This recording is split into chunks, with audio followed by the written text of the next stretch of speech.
Pakistan will respond most decisively to any Indian aggression. The Kashmiri people are resolute in rejection of the false Indian identity. The most alarming manifestation of Islamophobia is the Hindu supremacist agenda in India.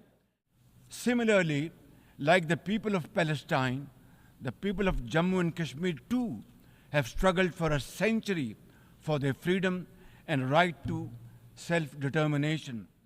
900,000 Indian troops terrorized the people of occupied Jammu and Kashmir. Its leadership has often threatened to cross the line of control and take over Azad Kashmir. For 2 decades, Pakistan has fought terrorism boldly and most successfully. We must seek a viable, secure, contiguous and sovereign state of Palestine based on the pre-1967 borders with Al-Quds al-Sharif as its eternal capital. ISIL-K, Daesh, the Al-Qaeda associated TTP, Fitna al-Khawarij, Majid Brigade, the BLA and other terrorist groups which unfortunately are seen on Afghan territory. Mr. President, today I stand before you to express the searing pain and anguish of the people of Pakistan at the plight of the people of Gaza. Our heart bleeds as we witness the tragedy unfolding in the Holy Land, a tragedy that shakes the very conscience of humanity and the foundation of this institution. Mr. President, can we, as human beings, remain silent while children lie buried under the rubble of their shattered homes? Can we turn a blind eye to mothers cradling the lifeless bodies of the children? This is not just a conflict, this is systematic slaughter of innocent people of Palestine.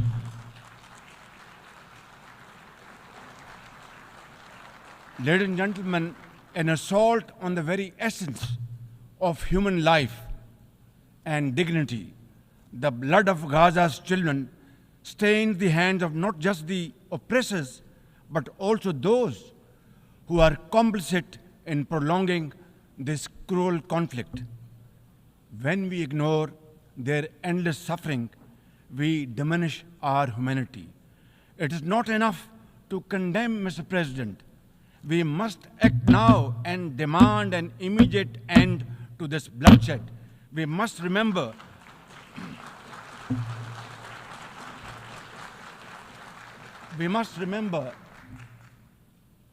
that the blood and sacrifice of the innocent Palestinians will never go waste. We must worry about their plight and difficulties and stand by them. We must work for a durable peace through the two-state nation. We must seek a viable, secure, contiguous and sovereign state of Palestine based on the pre-1967 borders with Al-Quds al-Sharif as its eternal capital, and to advance the goals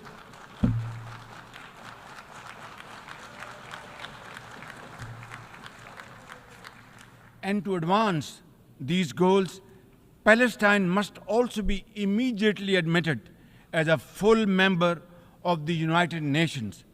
Mr. President, in a span of a few days, Israel's unrelenting bombing of Lebanon has killed over 500 people, including women and even small children. The failure to implement UN resolutions has emboldened Israel. It threatened to drag the entire Middle East into a war whose consequences could be very grave and beyond imagination.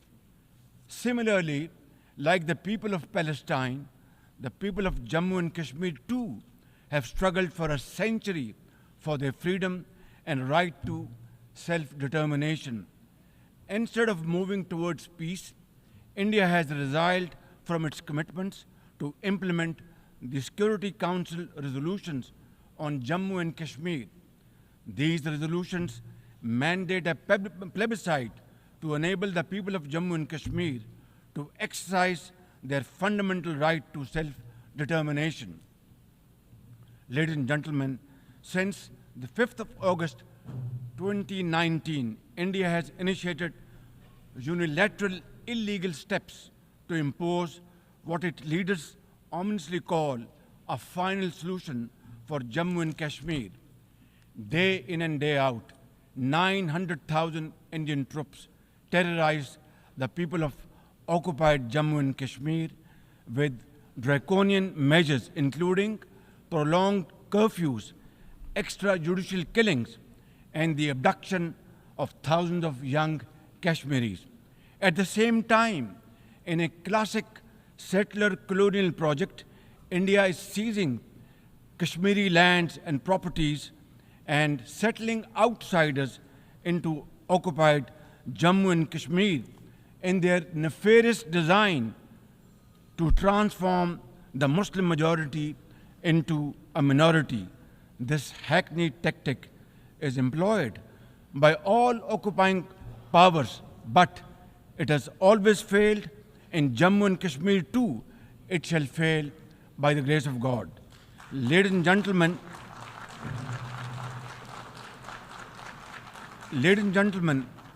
the Kashmiri people are resolute in rejection of the false Indian identity.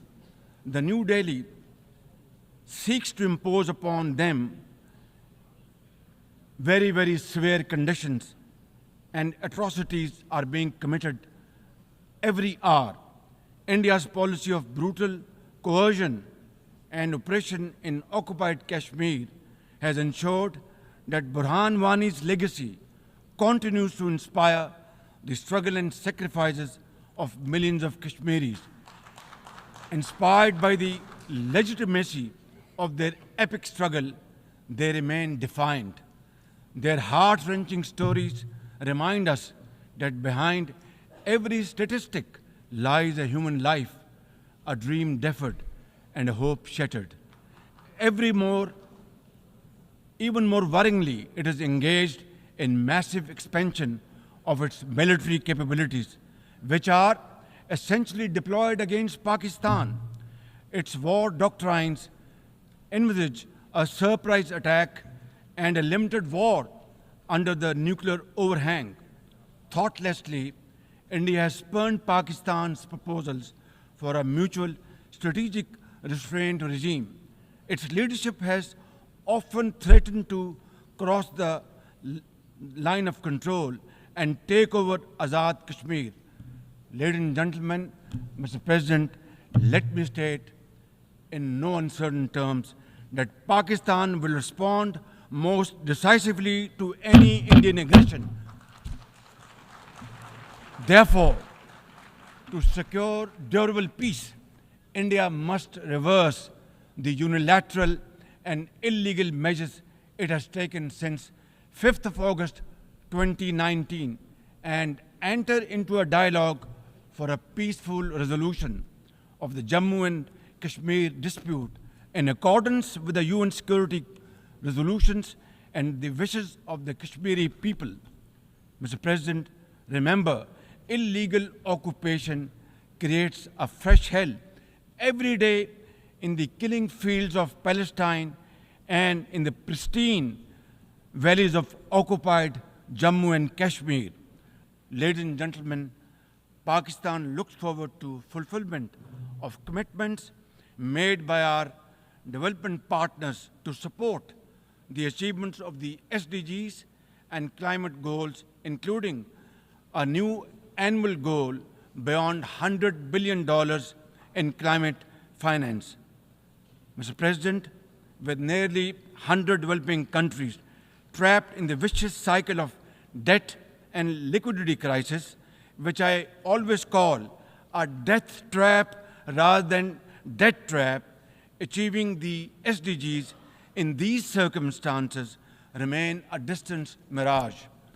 The international financial architecture, which the Secretary General has described as morally bankrupt, and the world trade and technology regimes must be reformed and aligned to promote development and global equity. Mr. President, since assuming office in March this year, the progress and prosperity of my 240 million people has been my singular focus. We have taken some very difficult but necessary decisions that have rescued our economy from collapse, restored macroeconomic stability, controlled physical deficits, and strengthened our reserves. As a result, inflation has come down to a single digit by the grace of God, and the prospects for economic growth has revived. Mr. President, situated at the crossroads of South and Central Asia and the Middle East, we have prioritized geoeconomics and regional connectivity to secure win-win outcomes for our people. The second phase of the landmark China-Pakistan Economic Corridor has been successfully launched through the APEX Special Investment Facilitation Council. We are mobilizing investments in resilient infrastructure, renewable energy, minerals, sustainable agriculture, and technology. This will herald a new era of development and modernization in my beloved country. Ladies and gentlemen, for 2 decades, Pakistan has fought terrorism boldly and most successfully, defeating terrorist groups within Pakistan. We have paid a very heavy price.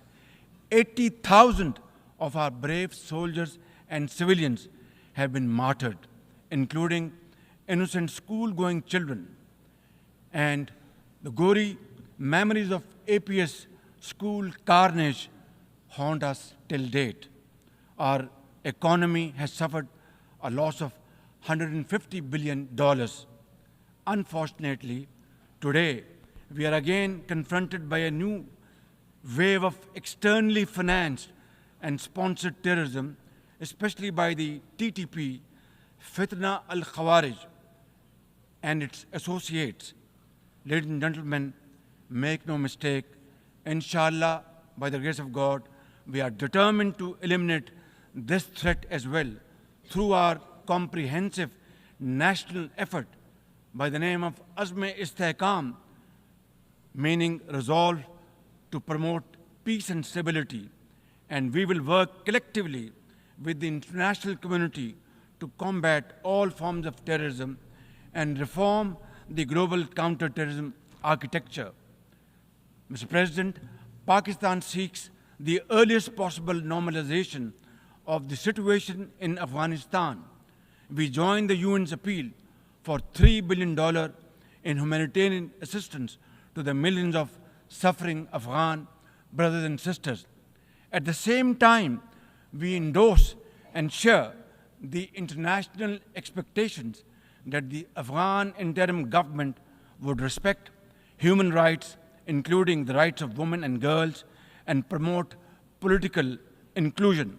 In particular, the interim government must take effective action to neutralize all terrorist groups within Afghanistan, especially those responsible for cross-border terrorism against neighboring countries. These include ISIL-K, Daesh, the Al-Qaeda-associated TTP, Fitna al-Khawarij, Majid Brigade, the BLA, and other terrorist groups which unfortunately are seen on Afghan territory. Mr. President, another troubling global development is the escalation of Islamophobia, which is now manifested by frequent desecrations of the Holy Quran, attacks on mosques, negative stereotyping of Muslims, and acts of discrimination and violence against them. The most alarming manifestation of Islamophobia is the Hindu supremacist agenda in India. It aggressively seeks the subjugation of 200 million Muslims and the obliteration of India's Islamic heritage. Pakistan and the OIC will work with the UN Secretary General and the Special Envoy to implement a plan of action to combat this scourge. Ladies and gentlemen, Pakistan seeks an immediate end to the tragic conflict in Ukraine and its peaceful resolution in accordance with the UN Charter and international agreements. Ladies and gentlemen, Pakistan has a long and proud history of solidarity, friendship, and cooperation with the nation of Africa. We will continue to cooperate with them to counter terrorism and resolve regional conflicts, including through UN peacekeeping and peace building in the region. Finally, Mr. President, as we leave this august hall, we must carry with us a message for our people that the weak are not voiceless, that the oppressed should not lose hope, that poverty is not preordained, and that Allah Almighty promise of justice and equality in our terrestrial home must be respected. I thank you all and thank you very much for your time. God bless you.